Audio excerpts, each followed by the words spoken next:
11ਵੀं निशानी बेवकूफ़ शोहर की 11वीं निशानी समाअत कीजिए। दूसरी ख़वातीन की तारीफ़। एक जाहिल शोहर हमेशा अपनी बीवी के सामने दूसरी ख़वातीन की समझदारी, सगड़पन और दीगर खूबियों की तारीफ़ करता है। वो अपनी बीवी को ये बावर कराना चाहता है कि दूसरी ख़वातीन उससे बेहतर हैं और ये कि उसकी बीवी उसकी तवक्कुआत पर पूरी नहीं उतरती। बाज़ शोहर खुद को ज़्यादा समझदार साबित करने के लिए भी ये रवैया अपनाते हैं। 12वीं निशानी बेवकूफ़ शोहर की 12वीं निशानी समाअत कीजिए। ससुराली रिश्तेदारों से बुरे ताल्लुकात। जिहालत का शिकार शोहर अपने ससुराली रिश्तेदारों से मुनासिब दूरी बरकरार रखना चाहता है। उनकी मौजूदगी में चिड़चिड़ेपन का इजहार करता है और माहौल में तनाव पैदा करने की कोशिश करता है। इनकी गैर मौजूदगी में बीवी के सामने उनकी ऐब बयान करता है। मगर ऐसा शोहर बीवी से ये तवक्को रखता है कि वह उसके रिश्तेदारों से इज्जत व एहतराम का मुजाहरा करे, जबकि कायनात के उसूल तो यही कहते हैं कि हर अमल का एक रद्द अमल होता है। 13वीं निशानी बेवकूफ़ शोहर की 13वीं निशानी समाअत कीजिए। माली मामलात से बीवी को बेखबर रखना। एक बुरा शोहर अपने माली मामलात को हमेशा अपनी बीवी से पोशीदा रखता है। अपनी आमदनी व अखराजात के बारे में बीवी को लाइल्म रखता है। और 14वीं निशानी बेवकूफ़ शोहर की 14वीं निशानी समाअत कीजिए।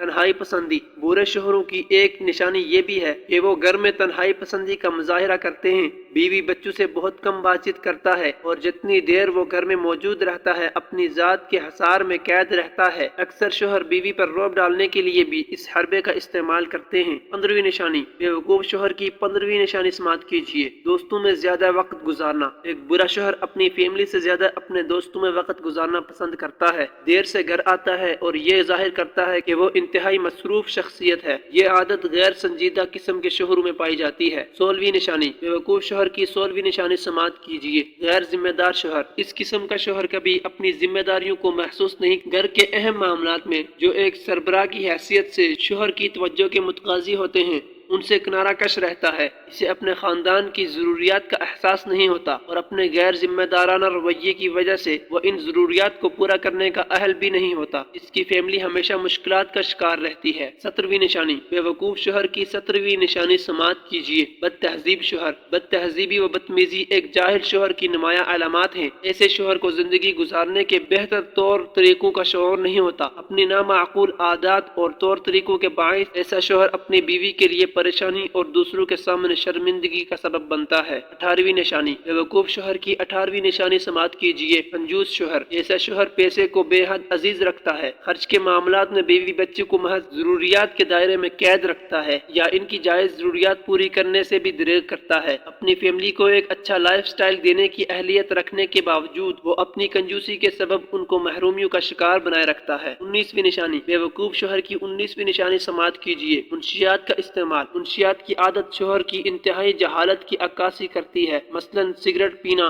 शराब नोशी या डरगुजर वगैरह का इस्तेमाल। कम तालीम याफ्ता और पसमानदा तबके से ताल्लुक रखने वाले शोहरों में ये आदत बकसरत पाई जाती है। 20वीं निशानी बेवकूफ़ शोहर की 20वीं निशानी समाअत कीजिए। आवारा मिजाज शोहर। इंतहाई जाहिल किस्म के शोहरों में ये क्वालिटी आम है। ऐसा शोहर बीवी बच्चों के मसाइल के बजाय दीगर गैर जरूरी मामलात को अहमियत देना ज्यादा पसंद करता है। इसकी तवज्जो अपनी बीवी पर कम और दूसरी खवातीन की तरफ ज्यादा रहती है। ऐसा शोहर अपनी बीवी के लिए मुसलसल दर्द सर बना रहता है। बच्चों की तरबियत पर यह रवैया बहुत ज्यादा असरअंदाज होता है।